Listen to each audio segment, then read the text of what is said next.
Welcome to Reverse Homesteading. We have some winners in the first to sprout in my new garden, in my new location in Melbourne, down from far north Queensland. Whew. Well, I thought the beans would win, actually. We've got Pioneer Stringless. They are from Yates Garden Supplies.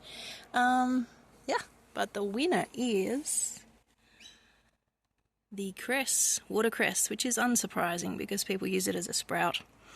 Next in line, coming up second, is the sugarloaf cabbage. So, yeah, not quite proper sprouts yet, but the first ones to come up.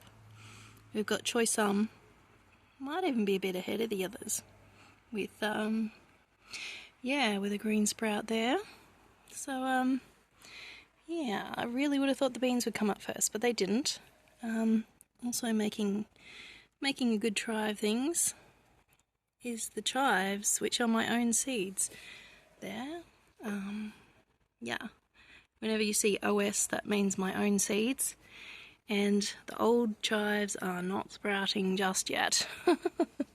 Oh well, kind of what I thought would happen. They were from 2015, I think, with their expiry date that I should have planted them by. They usually give you a year or two in Australia, sometimes 3. I'm not actually sure what the proper thing is.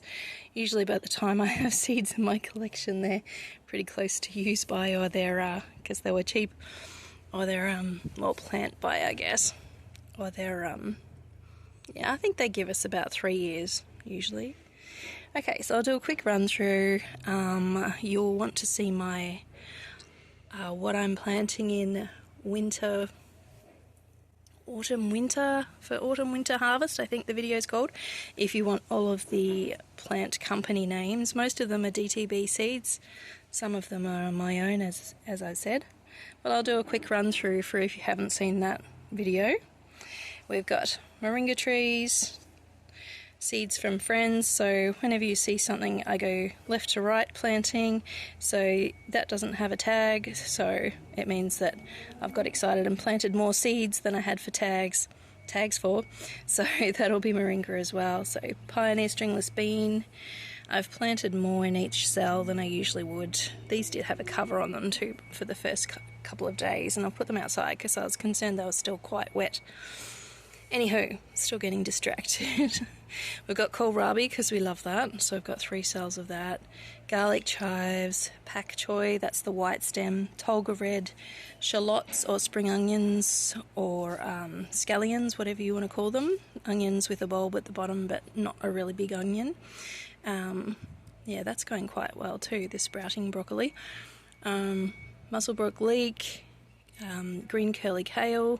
You can probably read these as I go along. I think that's the turtle bean. That was the seed that I showed you in the other video that didn't have a home in the bottom of my seeds.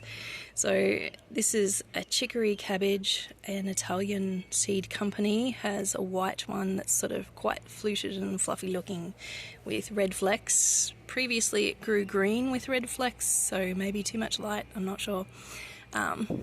Mini crunch cabbage, the cress, the fine curly leaf cress, sugarloaf cabbage, the snowball cauliflower, Brussels sprouts, it's Evesham, the way it's spelled, but I think it might be Evesham.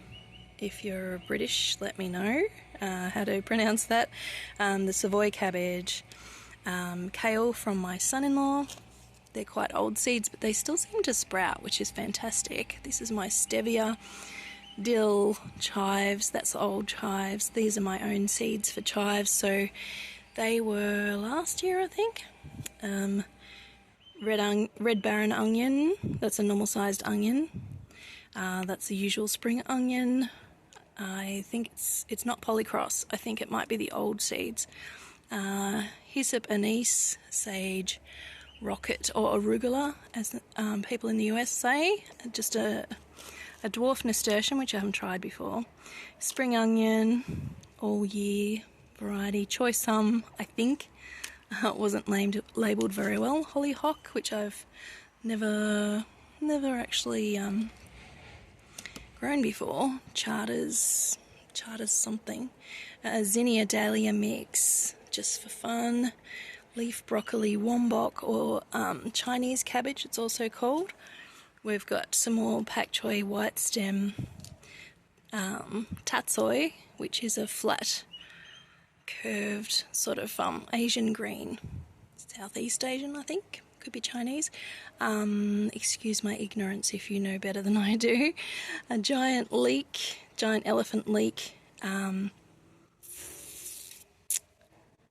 Brussels sprouts, and oh goodness, can't see that one. Have to put my glasses on. Silver beet, or it's actually called chard in the US.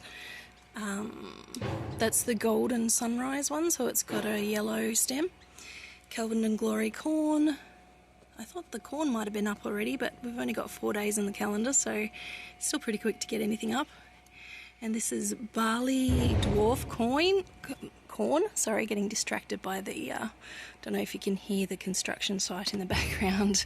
Woohoo for being in the suburbs. Used to just listen to my little birds in the middle of nowhere. That was fun. Anywho, Zia maize from Seed Savers. If you're looking for a seed swapping bunch, Seed Savers, I believe they started in the US, but they're quite prominent in Australia if you know where to look. So Google Seed Savers and you might be able to find a local group where you swap around seeds that you've grown in your own garden. I think they're usually supposed to be organically grown. Anyway, dates are not up yet. I soaked them for 4 days just in water because they're quite a woody seed, and that seems to be what works well. Either that or just don't let them dry out too much. Anywho, that's what's sprouted so far. The brassicas for the win. I'll let you know when there's more up.